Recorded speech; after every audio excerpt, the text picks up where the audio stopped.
in the bottom of the ninth. 26 in a row have been retired by Dennis Martinez.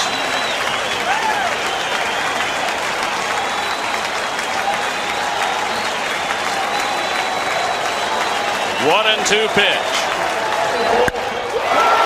In the air. Center field. Grissom. El Presidente. El Perfecto.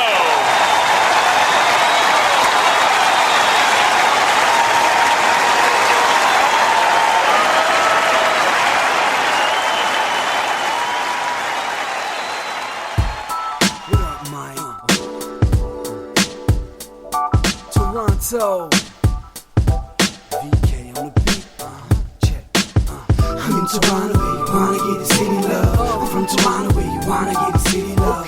I'm in Toronto, Mike, we wanna get the city love. My city love me back for my city love. I'm in Toronto. Welcome to episode 1499 of Toronto Mic'd, proudly brought to you by Great Lakes Brewery, a fiercely independent craft brewery who believes in supporting communities, good times, and brewing amazing beer. Order online for free local home delivery in the GTA. Palma Pasta. Enjoy the taste of fresh, homemade Italian pasta and entrees from Palma Pasta in Mississauga and Oakville. The Toronto Maple Leafs baseball team, the best baseball in the city outside the Dome. Join me this Sunday, June 2nd at Christie Pitts. I'm throwing out the first pitch at 1:45 and I'm recording live at 2 p.m. RecycleMyElectronics.ca. Committing to our planet's future means properly recycling our electronics of the past. Season 6 of Yes, We Are Open, an award-winning Moneris podcast hosted by FOTM Al Grego and Ridley Funeral Home, pillars of the community since 1921. Today, making his Toronto Mike debut is 2011 Ford C. Frick Award winner Dave Van Horne. Dave, welcome to Toronto Mic'd. Thanks for having me on the show, Mike. I've watched several of your shows, including the one that you did with Russ Taylor's daughter. And I got a big kick out of that, listening to some of the tapes you played, and it was a lot of fun. So I've looked forward to this meeting with you. Well, Russ Taylor's daughter, Leslie, is actually, we're going to hear from her in this episode. She's recorded something I'm going to play for you shortly. But okay. Let me tell the Expos heads listening out there that there is an episode 1056 of Toronto Mic'd, and Danny Gallagher was my special guest, and we did about 95 minutes on the history of the Montreal Expos. So if your ears were burning, it's because we mentioned your name quite a bit in that episode. Okay. I'll be sure to check it out. Check it out. And shout out to Danny Gallagher. He's always sharing the history of the Expos, and you're a big part of that. How's retirement treating you? How is life? Very good. Everything's well here. A little on the muggy side in South Florida, but I'm not complaining about that. It's in the 80s today. Yesterday and the day before it was in the 90s, and so it's a little too hot to go out and ride the bike or go for walks, but I'm doing just fine. Thank you. I love that you ride a bike. I'm a big cycling advocate, as is Leslie Taylor. She's biking everywhere as well, but it's great that you get out there. What kind of rides are you doing? Like along the water? Where are you going for a bike ride these days? Well, there are times I go along the water, but usually I'm about 11 miles west of the ocean. So usually I'm going past inland lakes and waterways and canals and so forth. But I try to get out and go for at least 5 to 10 miles on a good day. Some days when it's just too hot, I'll do a couple of miles and call it a day.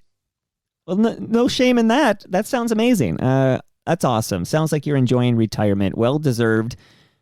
We're going to kind of walk through your career, the history of the Expos. I do have some recordings, not just from Leslie, but other listeners who were very excited that you're making your Toronto Mike debut.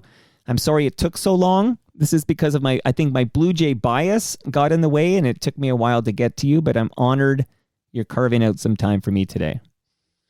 Well, as Expos, we have fought the Blue Jays bias since they came into the American League. So this is nothing new for us. We'll touch on that. I'm going to play a clip from Brian Gerstein, who is a devoted listener of this program. Brian, I hope to see you at TMLX 15 on June 27th at Great Lakes Brewery. And I have your Toronto Maple Leafs baseball book for you that I'm going to bring for you. But Dave, this is Brian.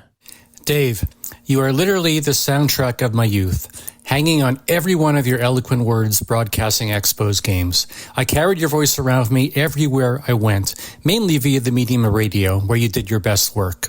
You were my Vin Scully, and us Expos fans were so fortunate to have a Hall of Famer recognized in both St. Mary's and Cooperstown calling Expos games.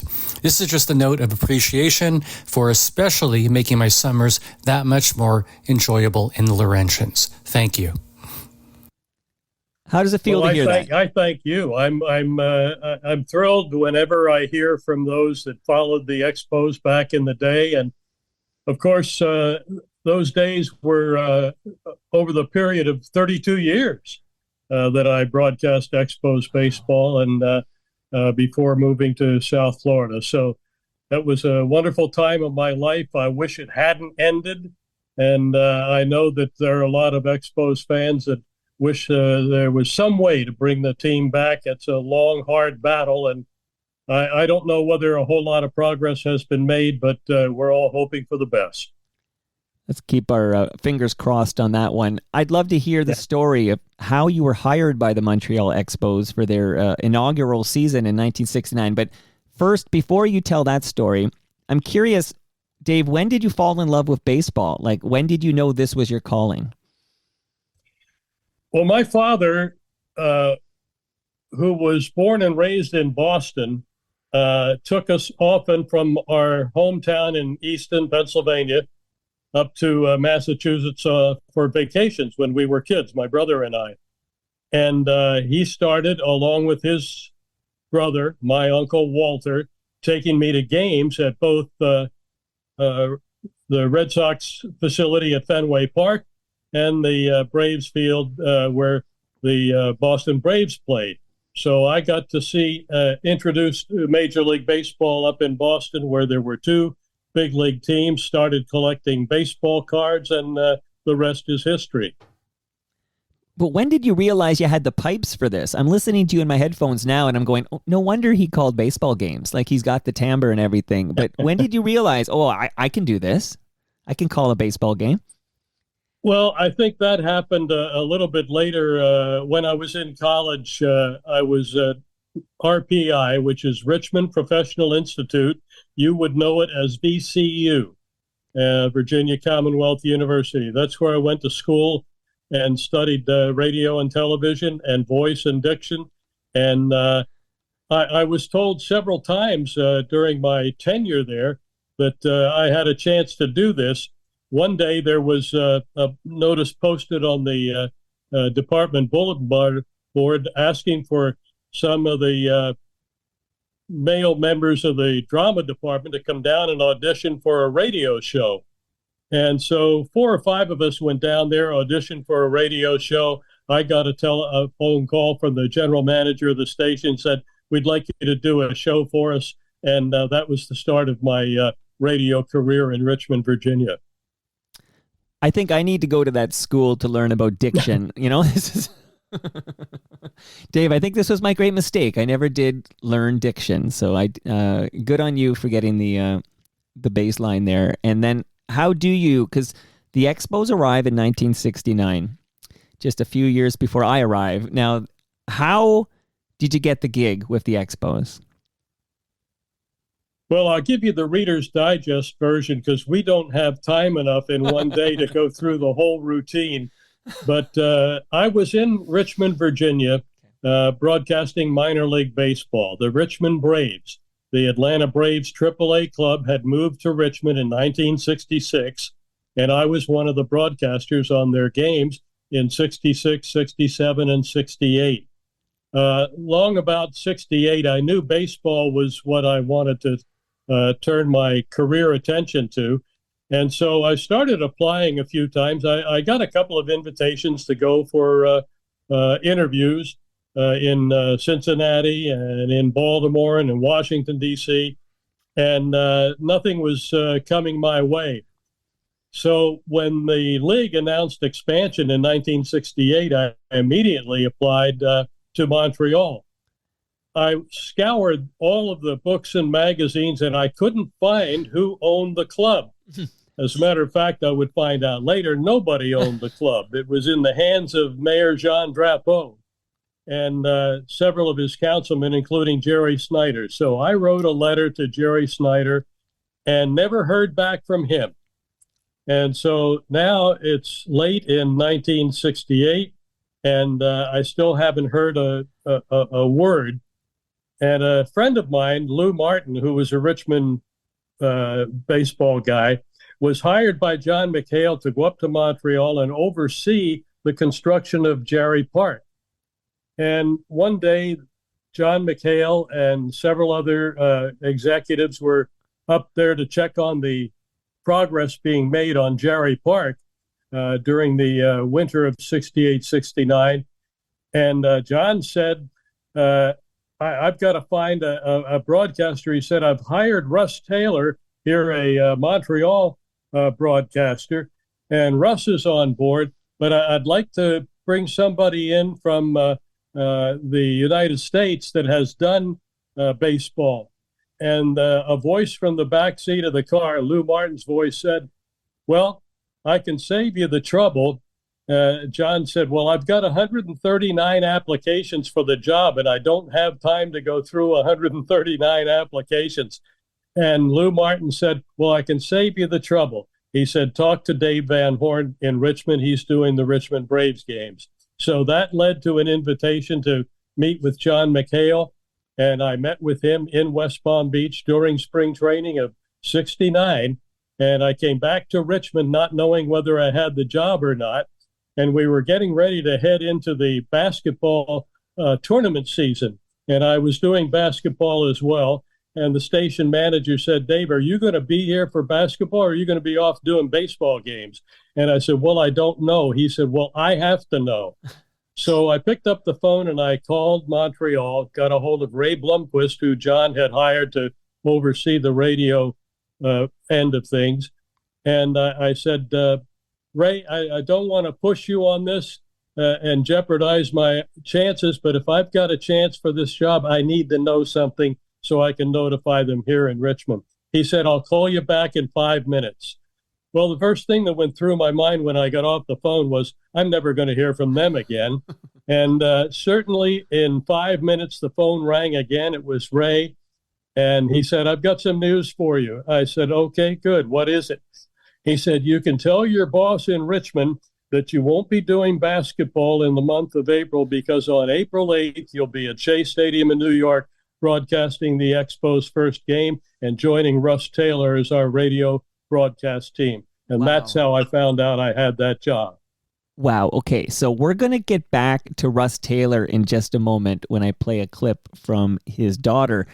But I'm going to play one more clip at this point from Brian, who actually, he's my co-host for this episode. You don't see him here, but I want to play this for you and get your response to this. Sliding doors question for you, Dave.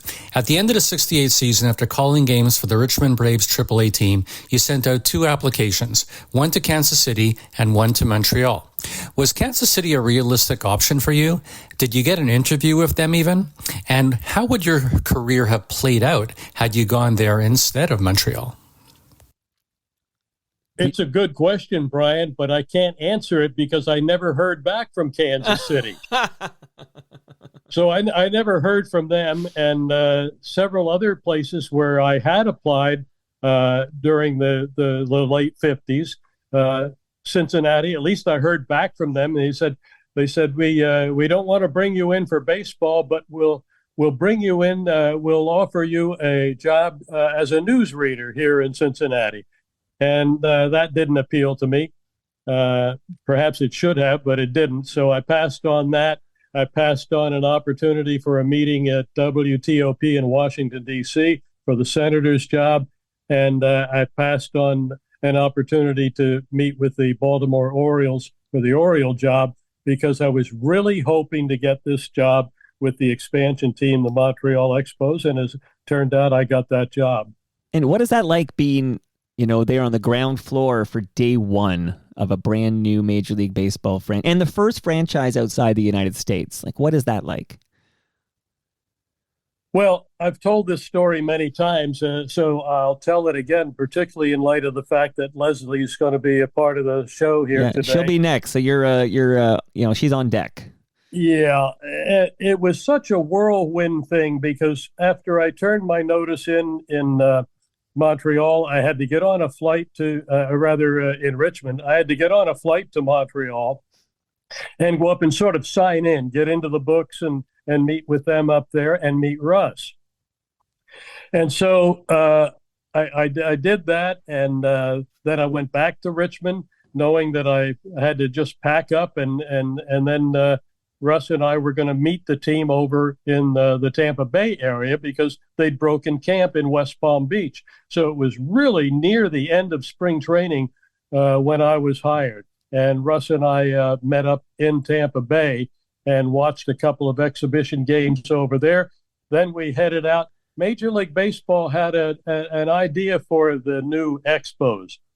Let's send them from Richmond to Tampa Bay, from Tampa Bay to Omaha, Nebraska, and we'll have them play a couple of exhibition games in Omaha. Then they'll make their way back into Milwaukee, and they'll do a couple of exhibition games in Milwaukee. Then they'll fly to New York and open their regular season and play that first game on April 8th. So that was my introduction to Major League travel, the challenges of the Major League schedule. And Russ and I kind of shook our heads and said, boy, this is some kind of welcome to the big leagues, isn't it? We're all over the country to finally wind up in New York for the first game. Now, Russ has 3 children, one of whom you probably know this, David, one of whom is a very famous comedian in this country, Carolyn Taylor. She's been on this program. She's very funny. And then he's got a son, who I have not yet had the pleasure of meeting, and a daughter, Leslie, who comes out to all the Toronto Mic'd events and has become a good friend. So let's hear from Leslie, and then after we address her question, we'll hopefully talk a little bit more about her father, Russ. Hi, okay. Dave. It's Leslie Taylor.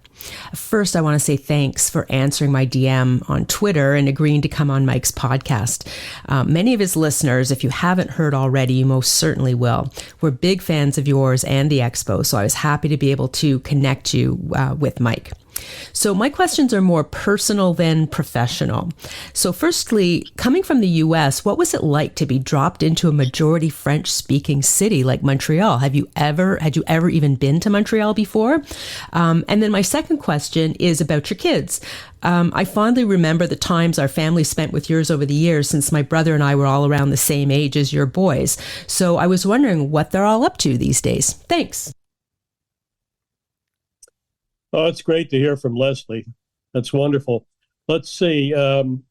Let's tackle the last one first, the kids. Sure. My boys are kind of scattered. The youngest, Dwayne, is here in Palm Beach County. He's the manager of the Pods facility in Palm Beach County. And up in Baltimore, my son, Jim, the oldest, he is living in Baltimore now for, probably 15 or 20 years.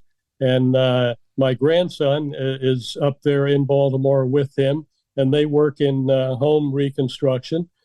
And then up in Sabatus, Maine, out in the middle of nowhere in the state of Maine, my son Jeff is up there with his family.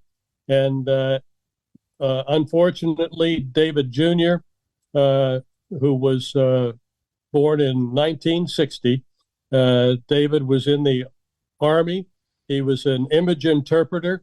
He traveled the world doing work for the United States Army intelligence. a lot of times I wouldn't know where he was, but I'd get a call from him before he left, said, I'll be gone for a while, so don't try to get a hold of me. But Chip came down with diabetes, and diabetes took his life about 8 years ago, and we miss him terribly. And so that's the story of the boys, and they're all doing well, and thank you for asking. I'm sorry for your loss, Dave. I just want to share my condolences with you. That's sorry to hear that. Well, I appreciate that. He was a very wonderful son. He was dedicated to the United States Army until he came down with diabetes and was forced to leave. And he tried to put his life together as best he could, and he did a good job of that while his health allowed him to. But he passed away down in Texas after a long battle with diabetes. Now, difficult segue, I suppose, but Montreal, very, very French. My daughter lives there during the school year. She goes to McGill University there, and she's fluent in French. It's easy for her, but I suspect your French was a little rusty, pun intended there. But what was it like? Well, I'll tell you, it's been written a few times that after I got the news that I had the job in Montreal, that I had to go to the Atlas and look and see where Montreal was. That's not true. I did look at the Atlas to see how far away it was, right, and saw, of course, that it was just over the border north of New York City. And but I didn't know a thing about the language issues or the politics of Montreal, Quebec, or Canada. I had vacationed there with my parents, driven through Montreal on the way to Quebec City and the eastern townships, because my father was born in New Brunswick. He's not a Canadian. He went to the United States with his parents, and he's an American who passed away 1 year before I got my job with the Expos.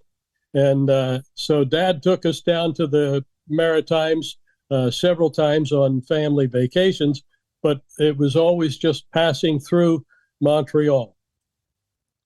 I'm going to cut to the Expos side of that story.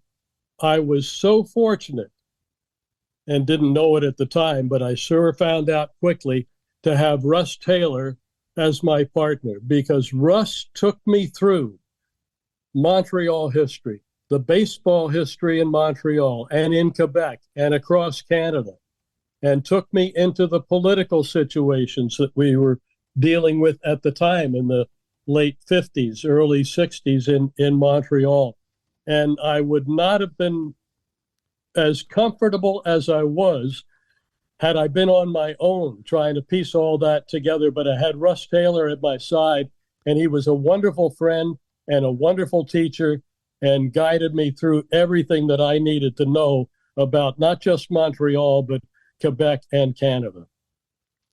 Now you, Dave, you're in the Canadian Baseball Hall of Fame.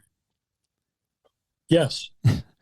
Congratulations on that. Now, I've been doing work lately with the Toronto Maple Leafs baseball team that plays at Christie Pitts. In fact, I'm there on Sunday recording live, and I've got to know the good people at the Canadian Baseball Hall of Fame. Mm-hmm. So my question for you, in a future episode, this may be revisited, but in your opinion, should Russ Taylor be in the Canadian Baseball Hall of Fame? Absolutely. I've made that case with my fellow members on many occasions. Every year I have him on my ballot. Russ, of course, had well established himself as a sportscaster in Montreal long before the Expos got there. He did Montreal Royals work. He worked at Delorme Downs. He was well versed in the baseball history of Quebec. And had it not been for Russ and his insistence that Bill Giles, the president of the league, and John McHale go to this ballpark that was situated up at Jarry Park and see if that would serve as a place where a temporary major league facility could be built. And Russ, of course, went along for the ride when they went up there and looked at it. Indeed, the discovery of Jarry Park through Russ Taylor paved the way for the Expos to stay in Montreal, because anybody that lived through that time period remembers all the rumors. They're going to move them to Buffalo. They're going to move them here, there, or somewhere else. They're not going to be able to hold on to this franchise. That was before they'd ever played a game or put a team together. Right. And Russ saved the day with that idea that Jarry Park, which was a very small little ballpark, sat probably 2,000 people behind home plate, but it was a baseball field, and it could be expanded into the massive Jarry Park that we know today, where the tennis center is. And Russ said, this is a place that you could put up a temporary ballpark, which they did, and it was a huge success.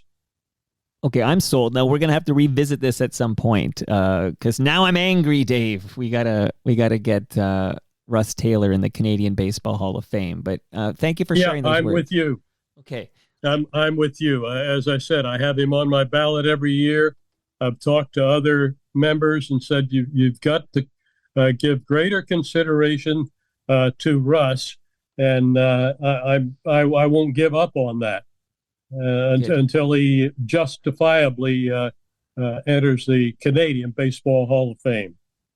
Okay, we'll continue this conversation at a later. That's a teaser. I'll say that's a teaser for the listenership that we're not done with this particular topic, to be continued. But I'm curious. You mentioned the Montreal Royals, and I know a couple of your partners in the booth were former members of the Montreal Royals. I'm going to start with Jackie Robinson. So you shared the booth with Jackie Robinson for a season, right?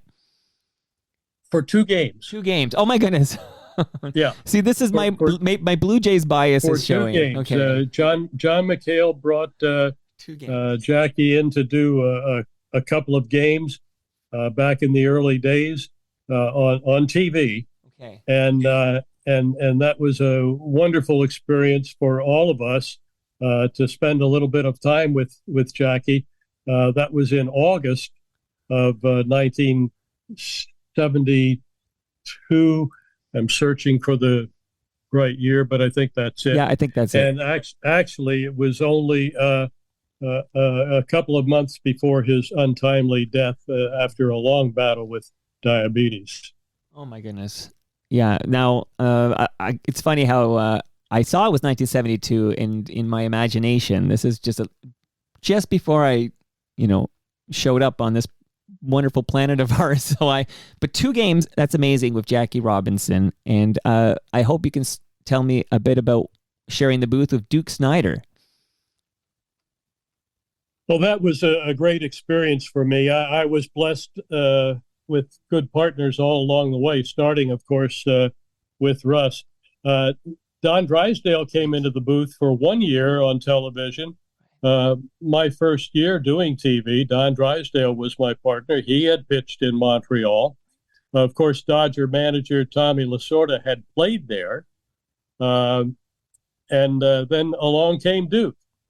And right before Duke, in 71, I'm going to say, we had a situation where John was having trouble bringing people in to work as the analyst on the schedule of games that were on TV. There weren't that many. We were only doing 18 to 20, 24 games a year on television in the early days. But Pee Wee Reese also came in, and I worked 12 games with Pee Wee Reese. And then Duke and I, of course, were together for close to 15 years. So that was a wonderful time, and I was blessed in all those early years to have wonderful partners who were great storytellers, had tremendous recall. Each one of them could go back to games that I would bring up or situations I would bring up, and they remembered the ball strike count, how many outs, what the score was, and what their part in that game was. And it just blew me away that these ex-players had the memory of the games that they played in the big leagues that was etched firmly into their brains. Now, I took note when I was doing that deep dive into the history of the Expos with Danny Gallagher that unlike with the Blue Jays, we don't have a Tim Linda-Carter, we don't have a touch-em-all Joe, but I'm going to play a little clip and talk about one season in particular. So let's listen to this. A lazy fly ball to left. Francona went back. Will he get to it? He does. There it is. Expos win the second half. The whole team out on the field. Look at the celebration out there. My goodness. What a ball game. So 1981, that's the first time the Montreal Expos win the pennant. Would you mind sharing? Yep. Yeah, share a little bit about just 81. I know how it ends. I might play that clip too, just a trigger warning for the Expos fans. But could you tell me a little bit about the 81 season? Well, the first memory that comes to me other than postseason in 81 was earlier in the year when there was a strike. And the players went out for, I think it was 55 days before coming back and resuming the season. And when the season resumed, it was referred to as the second half. And of course, the Expos won the second half title and went on to the playoffs. I remember, of course, the 5-game league championship series, which would have resulted in a World Series appearance for the Expos, but the Dodgers got in the way on infamous Blue Monday and won that game, and the Expos came so close that year, and it turned out to be until just a couple of years ago, 2020, when they made it for the second time to the playoffs. But 81. Marred by the players' strike, but we picked up, and everybody was really excited about the way the team played in that second half to win that second half title, and then go on to the league championship series, which would have paved the way to the World Series, only to lose on the last day, Blue Monday. Well, let me play that clip, maybe. I'm sorry. Let me play the Blue Monday. Just I'm contractually obligated to play it, and then we'll kind of talk about that moment. And again, I am a Blue Jay fan, but I remember the end of the 1987 season, and I can tell you recently our playoff appearances have been rather painful, but let's play the famous Rick Monday home run game here. Now in the stretch. Here's the 3-1 pitch, and it's swung on, fly ball, center field. Dawson going back onto the warning track. Dawson at the wall. That ball is a home run. That ball is out of here, and a home run for Rick Monday, and the Dodger bench clears to congratulate Rick Monday, who has hit a 2-out home run here in the 9th inning, and it appeared that Andre Dawson had room as he went back to the fence, and he just flat ran out of room as the ball cleared the fence at about the 385 mark. Well, as we mentioned, Ron, Rick Monday, a fastball hitter in that situation. Steve had to come in with a fastball. He hit it hard. He hit it to center field, the deepest part of the field. Andre went back on it. Thought he had a chance, but it just cleared the fence. A 9th inning home run. And the Dodgers have gone ahead 2-1.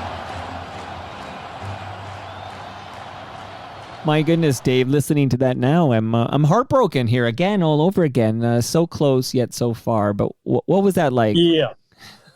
Well, Duke and I were working the game on TV. That was the radio broadcast with Ron Rouge and Tommy Hutton. Who was your partner too? Yeah, sorry. No, I was just going to say Tommy's still working in baseball as one of the analysts on the Marlins games. Excuse me. So what's it like? That was that was the radio broadcast, and I remember things had gone so well for the Expos. I remember during the commercial break after the top of the 9th inning, Duke and I being in agreement that, that might not be the end of this game, because this team has played so well, and they've got a lot of the right people coming up in the bottom of the 9th inning they can still pull this out. We were very optimistic heading into the bottom of the ninth that the team would pull it out. So the shock of the Monday home run really didn't set in with Van Horne and Snyder until the game was over. Wow. Yeah. And man, I got to ask you a question now. I don't even quite understand the context. So actually, Dave, I'm hoping you'll explain this. But okay. So Tim writes in when you were coming on and said, ask him how he felt when Claude Brochu gave the color commentary job to Joe Cannon. Would you mind sharing who is Joe Cannon for those of us who are pleading ignorance, and why was this decision controversial in any regard? Well, Joe was a longtime Montreal broadcaster, talk show host, and did a wonderful job. And he went to school back in the day with Claude Brochu. They'd been lifelong friends. And so when the opening came about, Claude took the shortcut and asked Joe if he wanted to do the games. And he had never done play-by-play or analyzed baseball games before. And so John put him in that position. And it might have been that Joe could have been a part of the broadcast somehow, but probably not as the analyst. Interesting. Okay, so now I understand completely that Joe Cannon was a fine broadcaster, but maybe lacked the depth of knowledge you might require to be, an analyst for a baseball game. Well, in all of the years prior to that, the bar had been set pretty high when you consider Don Drysdale and Pee Wee Reese and Duke Snyder for all those years, and Gary Carter, and even Jim Fanning. When it was a surprise to us at the time that Claude asked Jim Fanning to go into the radio booth, which he did for a few years. But Jim was a baseball man, and he knew the game, and he knew the players, he knew the system, and so we never really looked back on that. But anyway, that's the way it all went down. Sometimes it's who you know, right, Dave? Well, that's true.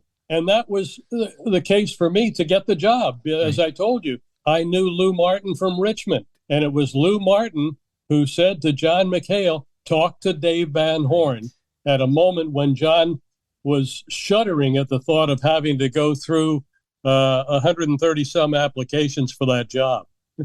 Right.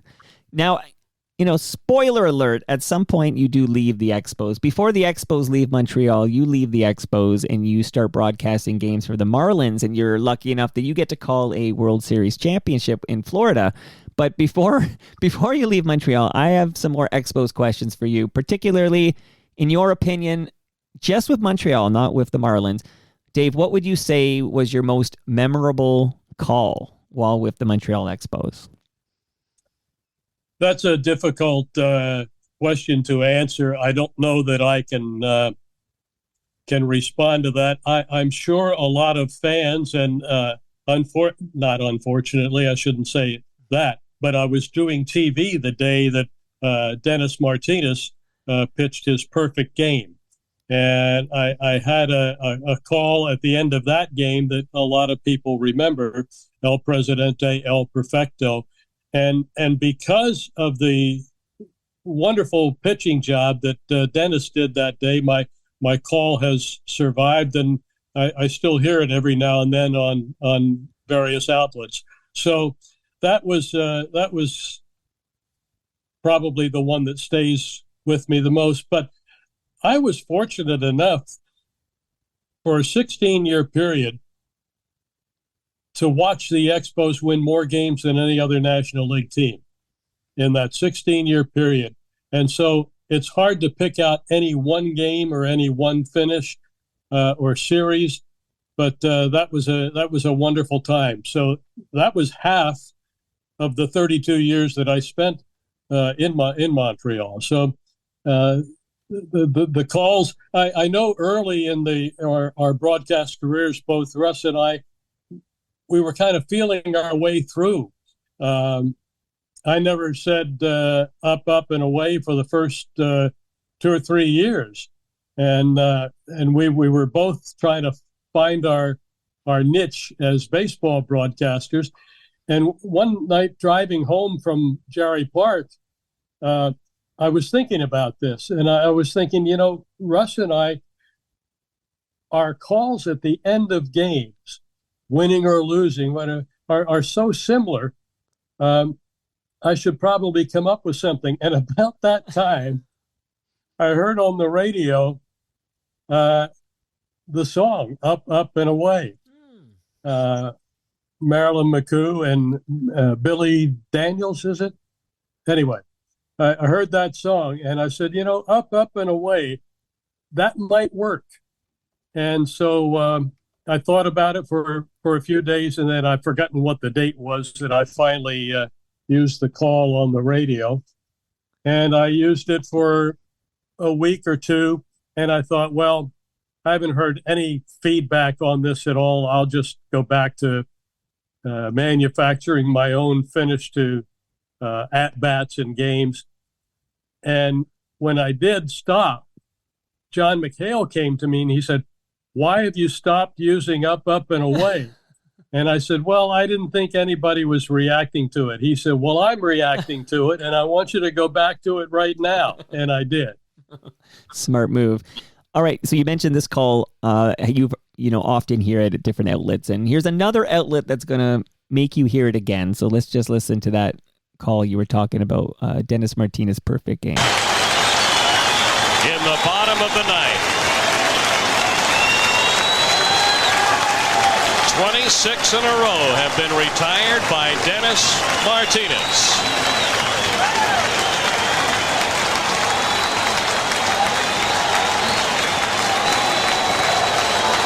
One and two pitch. In the air. Center field. Grissom. El Presidente.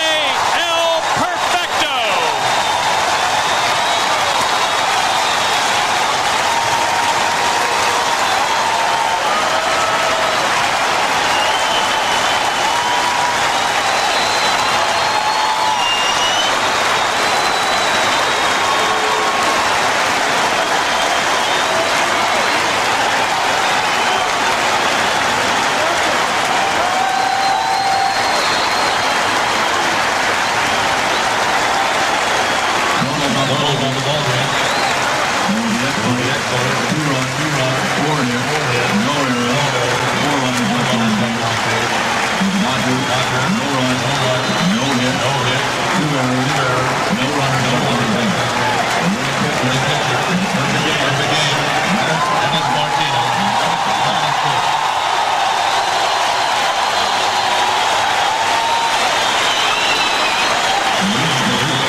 Martinez with a perfect no-hit, no-run ball game, and the Expos have beaten the Dodgers 2-0. What a tremendous reaction. I love the restraint you show on that call, in that you have that memorable call, and then you just let the crowd go for, I didn't time it, but it felt like a minute or so, and it just makes it perfect. No wonder people keep replaying that call. It was a moment that belonged to Dennis. Now, to remind those who didn't see that on television, that was a television game, and they were seeing the celebration on the field. They were seeing Dennis Martinez. And Duke and I always felt the same way about that game in particular, and others as well. Those moments belong to the player, not to the broadcaster.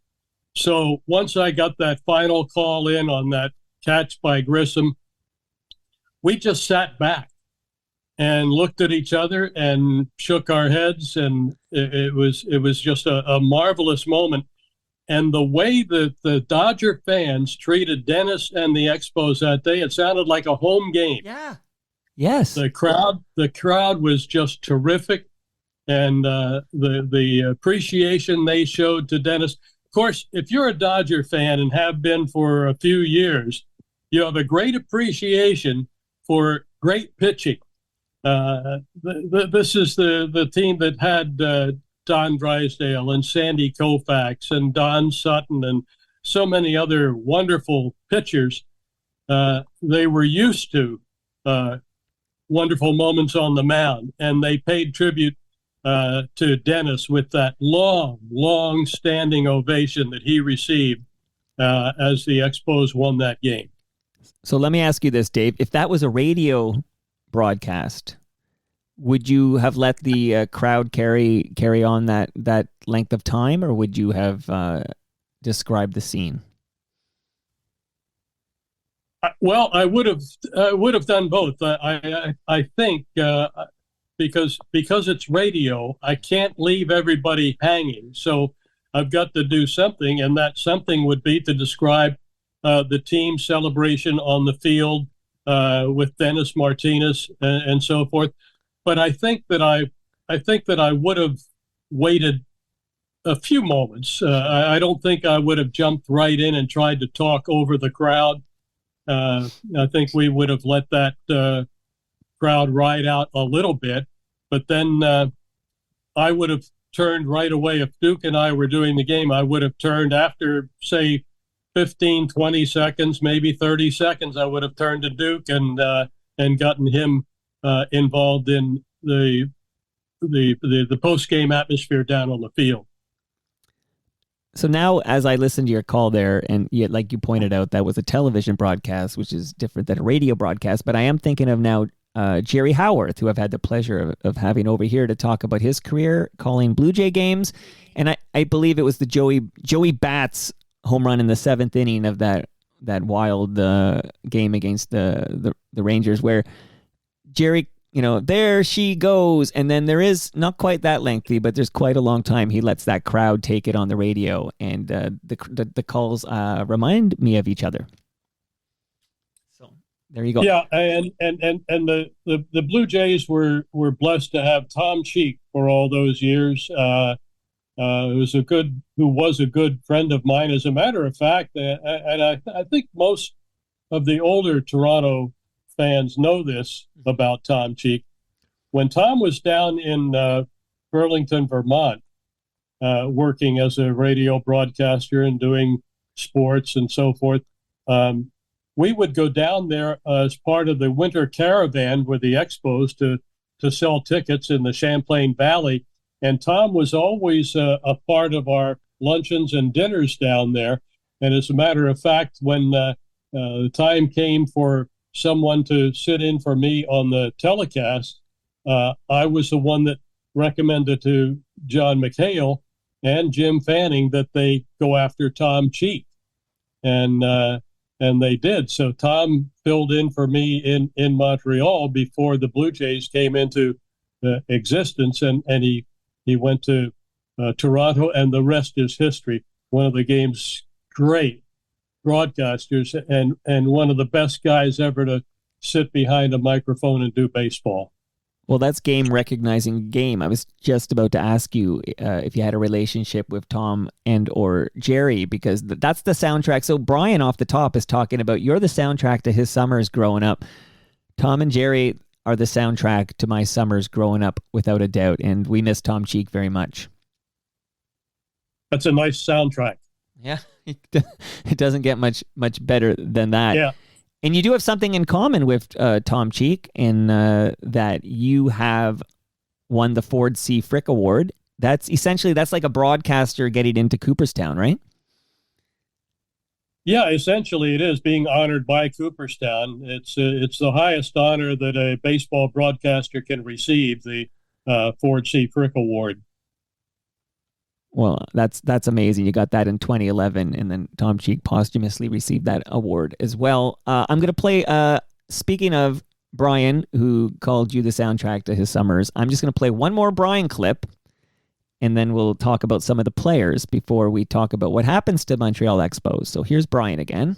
The Expos of Montreal really had incredible personalities over the years. The players who embraced the culture and the city loved playing here, and the fans them. How proud are you of Pedro Martinez, who to this day speaks so fondly of the team and just came in recently to a charity event I went to be a part of the 30th anniversary of the 94 Expos. Can you now take from your wallet and show Mike the index card you keep of the 94 Expos 25-man roster, the team with the best record in baseball?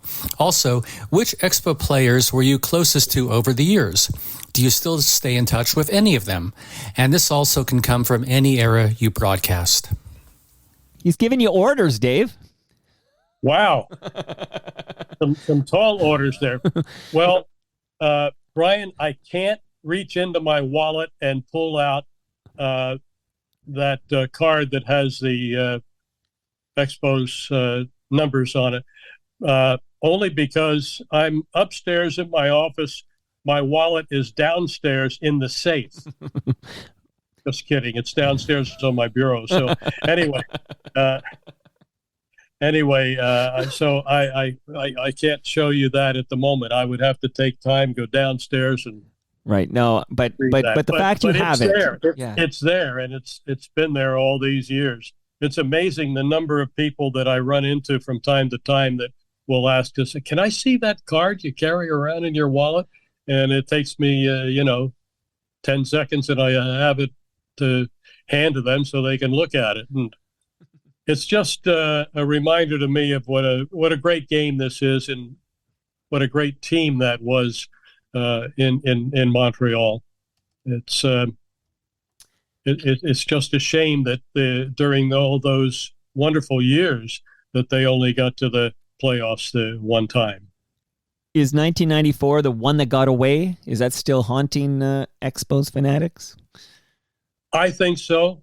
I've still, when they ask me, well, what's the best Expos team? When I get that question, I always say 94, and then I emphasize, because your question was the best Expos team. As a team, no Montreal team played any better than that 94 team. And that includes all the years of the superstars, the Rusty Stobbs, the Andre Dawsons, and Tim Raines, and Gary Carters, and all of them, Steve Rogers, all of the others. That 94 team was the best team, in my opinion, that the Expos had. Did you have it's a tough question, I suppose, but were there any Expos in particular that you enjoyed chatting with more than, a typical conversation with a professional athlete? I just wondered who the standouts were. Sure. I'm still good friends with Steve Rogers. We hit it off when he first came up in, 73? Yeah, we hit it off at that time, and I always use Steve as an example. I'll say to a baseball fan who will be talking about some pitchers, and I'll say, I will save you having to listen to me about this, but when you get home, go to baseballreference.com and look up Steve Rogers and look at the career that he had as an Expo and the numbers that he put up. It's just incredible to have had a pitcher like that come along. We had others. Pedro Martinez won his first Cy Young Award as a member of the Expos. And unfortunately, the next year he was gone. So there was never a ceremony at the ballpark to honor the Cy Young Award winner.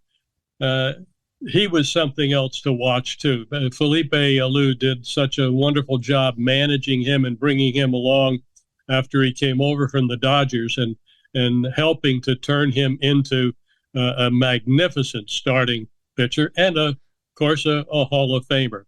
So, but yeah, Steve Rogers and Gary Carter, they both always wound up in the neighborhood. When I was in Montreal, Gary moved to Montreal, and he lived just a few blocks away from me out on the West Island of Montreal in Kirkland.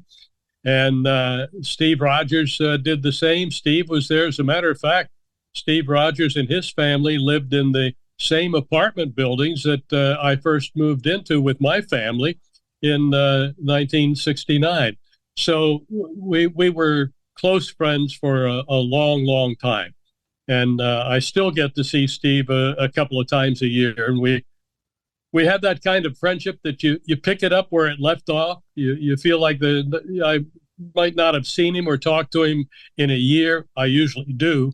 We make some phone calls or texts back and forth, but we're just able to pick up the friendship right from the start. And Tommy Hutton's part of that too. He's good friends with Steve. Amazing. Now, you don't stay with the Montreal Expos for the entirety of that franchise's existence, because in 2001, you're broadcasting games for the Marlins. So why did you leave Montreal, Dave? Well, it wasn't my choice. During the 2000 season, when that season started, Jeffrey Loria had taken over as the owner and David Sampson as the president of the ball club. And they were trying to negotiate a rights fee with local radio stations, and they failed at that. And so David thought, well, we'll play the ace card. We'll tell the business here, the radio business, that we're not going to do the games on the radio unless they come up with a rights fee. And so he called me into the office and he said, this was the 2000 season. He said, we're not doing the games in English. And he said, if you want to look elsewhere, your contract expires at the end of this season, but you have our permission right now to look elsewhere for a job. So that was the way things came down. I wound up doing most of the 2000 season on the internet. And so I think I might still be the first broadcaster to broadcast an entire season, or most of the entire season, on the internet. So when that ended, my career with Montreal was over. In the meantime, I had learned that there was going to be an opening in Florida. I had made my home in Florida since 1984, moved from Montreal to South Florida. So my home was here, and I heard there was going to be an opening with the Florida Marlins, and I immediately went to work on that because I knew the boss there. I knew David Dombrowski from his days in Montreal, and I had a meeting with David Dombrowski. He had me meet with their marketing people, and before that 2000 season was over, I had the job in South Florida for starting in 2001. In 2003, you get to call a World Series championship. So what was that like? Well, it was an absolute thrill. Yeah. It was a thrilling playoff schedule of games, and it was a thrill to do that and to actually win the World Series by beating the New York Yankees on their turf in the Bronx. Right. And it's a memory that stays with me to this day. When that game was over, of course, all of the families that had traveled with the Expos, or rather with the Marlins, came down on the field. And my daughter was 3 years old at the time, Madison. Mm-hmm. And so I said, Maddie, come with me. And I took her by the hand and I went to home plate, talked to her about home plate, and this was where it all happened. And we walked the bases. We walked the first to second to third and home.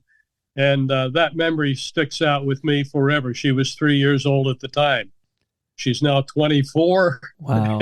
Wow. I can't believe that. Madison is now 24 years old, and she lives here just south of West Palm Beach in Delray Beach. Nice. Now, Dave, do they give you a ring if you call the World Series championship? Yes. I have the same. And I'll say this as a tribute to Valoria and Sampson.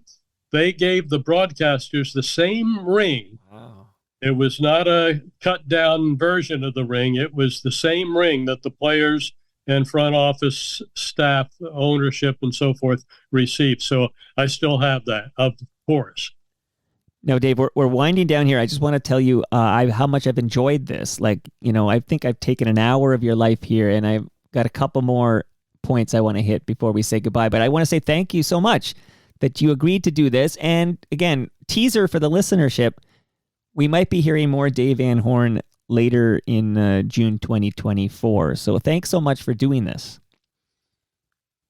Mike, it's been my pleasure. I appreciate the invitation, and I'm looking forward to coming back with you and looking forward to having to spend some time, albeit on a web call with Leslie Taylor.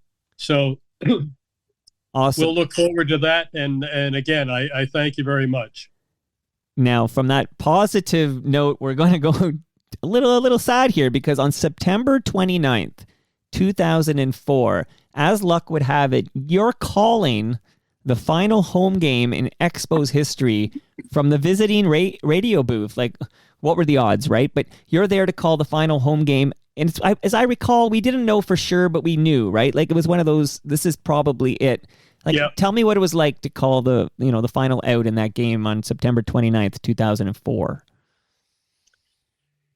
Well, there were a lot of tears that day. And not just in the Expos booths, TV and radio, but also brought a tear to my eye as well, because we were all convinced this was the end. This was the last game, and it was a sad day. I remember after we left the air, walking out of the booth, and I walked right into Claude Raymond. And he could hardly speak, with tears streaking down his face. And it's in a way, it's ironic, because my absolute number one start in my Expos career, April 8th, 1969, standing during the anthems next to Russ Taylor, and I turned to Russ, and he had tears running down his face prior to that first game at Shea Stadium. Will the Expos ever return to Montreal? You don't have a crystal ball. I won't hold you to this. I'm just wondering what your educated guess would be on this one. Well, I know this. For Expos fans of a certain age who have been through a lot with that franchise, that whether or not the team physically comes back or not, it will never leave, because it's in the hearts of so many Montrealers, Quebecers, and Canadians. That's true. And we've heard from a couple today, and there were many more, but many people missing the Expos. And maybe one day they will return. We do not know. But we know you're, as we mentioned off the top, you're retired. So I'm just curious, why did you retire? You call baseball games for a living. Why not do that forever? Well, it was time. It was time. And things behind the scenes in South Florida were changing. Several ownership changes, and things were not headed in a positive direction. And it was time to move on. Heading into my last season of broadcasting, pretty much a full schedule, 2021, I thought to myself, I'd like to do a year or two more. But that was taken away when the offer that they made for me to stay here, the offer that came from the front office here, was just not an offer that an experienced, established major league broadcaster would be able to accept. And so my last words to them over the phone, because they never met with me physically, but over the phone, my last words were, if this is your last offer, I would sooner retire than accept this offer. And as a matter of fact, I got a little strong there. I said, you should be ashamed of the offer that you've made to me. And that was the end of my conversation with them, and I've never heard from them since. Good for you. Seriously, good for you. Look, you're in the Hall of Fame, for goodness sakes, right? Do they know that? I'm getting angry. Very proud of that. Very proud of that. I am proud of my body of work. 53 years in the major leagues and 56 years in professional baseball, because I always count the 3 years that I did minor league ball in Richmond with the Richmond Braves. Well, Canadian Baseball Hall of Fame, Ford C. Frick Award, and now you're an FOTM, a friend of Toronto Mike. That's the trifecta. Dave Van Horne, I loved this so much. Thanks for doing this. Mike, it was my pleasure. We'll do it again. And that brings us to the end of our 1,499th show. Episode 1,500 drops tomorrow. Stay tuned for that. And again, on Sunday, I'm at Christie Pitts to watch Toronto Maple Leafs baseball, and I'll be recording live from just beyond the left field fence. Drop by, say hi, maybe pop on the mic. Let's talk. You can follow me on Twitter all over the place. I'm at Toronto Mike. Your hub for all things in the TMU is torontomike.com. Much love to all who made this possible. That is Great Lakes Brewery, Palma Pasta, RecycleMyElectronics.ca, the Toronto Maple Leafs baseball team.